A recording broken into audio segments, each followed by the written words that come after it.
आज हम बात करेंगे मोतिया के प्लांट के ऊपर। अभी आप देख रहे होंगे कितने प्यारे फूल लगे हुए हैं।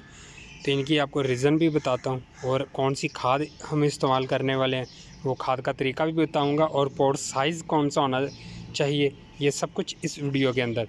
तो चलें वीडियो शुरू करते हैं। मेरा नाम है Tanveer Ahmed, ST home kitchen gardening से।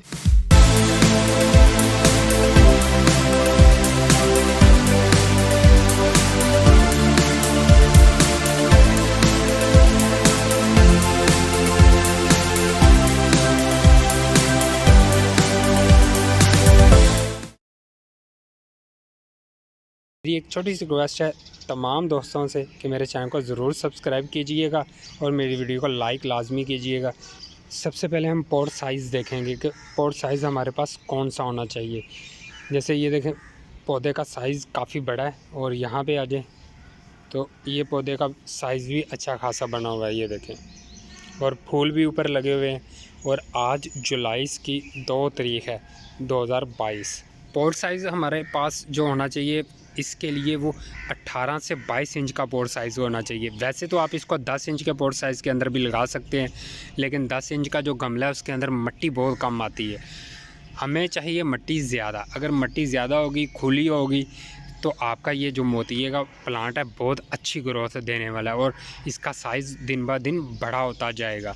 अभी जैसे ये वाला आप पौधा देख रहे हैं, ये ज़मीन के अंदर लगा हुआ है, जिसकी वजह से इसको खुली डुली मिट्टी अवेलेबल है और नीचे से एनर्जी भी मिलती रहती है। तो फूल का साइज़ भी आप देखें कितना बड़ा है, ये चेक करें। फूल का साइज़ भी अच्छा खासा है और खुशबू भी अच्छी खासी इनकी आ रही है। लेकिन गहराई में इतना ज़्यादा ना लीजिएगा। गहराई में अगर 1 फुट भी हो तो ठीक है, ऊपर से ज़्यादा चौड़ाई में होना चाहिए। जितना चौड़ाई में होगा पौधा उतनी ही अच्छे तरीके से फैलेगा, बड़ा होगा और फ्लावरिंग अच्छी आएगी उसके अंदर। अभी हम बात कर लेते हैं इनके अंदर के खाद कौन सी इस्तेमाल करेंगे। अगर ये वाली खादें आपके पास अवेलेबल नहीं है तो घरेलू टोटका आपको बताता हूँ बेहतरीन तरीका है। आप यूरिया खाद इस्तेमाल करेंगे इनके अंदर छोटे साइज़ के पौधे के अंदर, तो पौधे की ग्रोथ जल्दी से बड़ा होना शुरू हो जाएगी। और उसके साथ आपने मिट्टी के अंदर DAP खाद भी लाजमी ऐड करनी है। तो जो DAP खाद है वो आपने 1 चम्मच से 2 चम्मच इस्तेमाल करने हैं, मिट्टी के अंदर मिक्स कीजिए, तब ये पौधा वहाँ पे ट्रांसप्लांट कर दीजिए। अगर छोटे गमले के अंदर मौजूद है तो आप इसको बड़ी जगह पे लगा सकते हैं। बड़ी जगह पे लगाने से पहले आपने DAP खाद लाजमी ऐड करनी है। उसके बाद 10 दिन बाद आपने डिले करना है, फिर ½ चम्मच DAP इस्तेमाल करना है, फिर 5 दिन डिले करना है और NPK खाद इस्तेमाल करनी है। NPK खाद के अलावा आप एक दफ़ा फिर से यूरिया खाद इस्तेमाल करेंगे।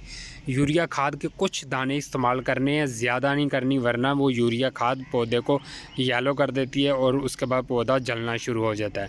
तो यूरिया खाद बिल्कुल कम करनी है। यूरिया खाद का ये मकसद होता है कि ये पौधे को बूस्ट करती है। अगर फ्लावरिंग पे आना ही वाला है तो जल्दी से फ्लावरिंग पे भी ले आती है, और जो फ्लावरिंग लगाने की मदद करती है वो NPK खाद है हमारे पास। घरेलू टोटका आपको बताता हूँ बेहतरीन तरीका है। आप चाय की पत्ती इस्तेमाल कर सकते हैं, एग शेल इस्तेमाल कर सकते हैं। अगर किचन वेस्ट का कोई कचरा जो भी होता है, अगर उसके पास आपने कंपोस्ट नहीं बनाई हुई तो कोई मसला नहीं है, आपने उसको किसी प्लास्टिक पॉट के अंदर डाल देना है और ऊपर से पानी डाल देना है। 1-2 दिन वो पानी उसके अंदर रहने देना है। उसके बाद वो वाला पानी आपने इस्तेमाल करना है। जो मटेरियल होगा, जो बचा खुचा वेस्ट होगा, वो आपने किसी मिट्टी के अंदर दबा देना है। वो जो जहाँ पे मिट्टी के अंदर दबाएंगे वो खाद बन जाएगी और ये जो लिक्विड आप इस्तेमाल करेंगे ये आपके पौधे के लिए बहुत ही बेनिफिट होगा। और हर 6 से 7 दिन बाद आपने ये डालना है। 2 दिन से ज़्यादा आपने इसको प्लास्टिक पॉट के अंदर कचरे के अंदर पानी डाल के नहीं रखना, वरना स्मेल आना शुरू हो जाएगी। अभी इसका बेहतरीन मौसम है, इसकी आप कटिंग भी लगा सकते हैं क्योंकि जुलाई का मंथ है। जुलाई के मंथ के अंदर बारिशें होती हैं तो कटिंग इजीली जर्मिनेट हो जाती है। ये एक छोटी सी वीडियो बनाने का मकसद ये था कि तमाम दोस्तों को इन्फॉर्मेशन दे सकूँ ये मोतिये के प्लांट के बारे में। आपके घर में भी इंशाल्लाह अच्छा खासा पौधा बड़ा होगा। सिर्फ ये सिंपल से स्टेप आपने इस्तेमाल करने हैं। तो मिलते हैं नेक्स्ट वीडियो के साथ, नेक्स्ट के साथ। तब तक के लिए अल्लाह हाफिज़, बाय बाय।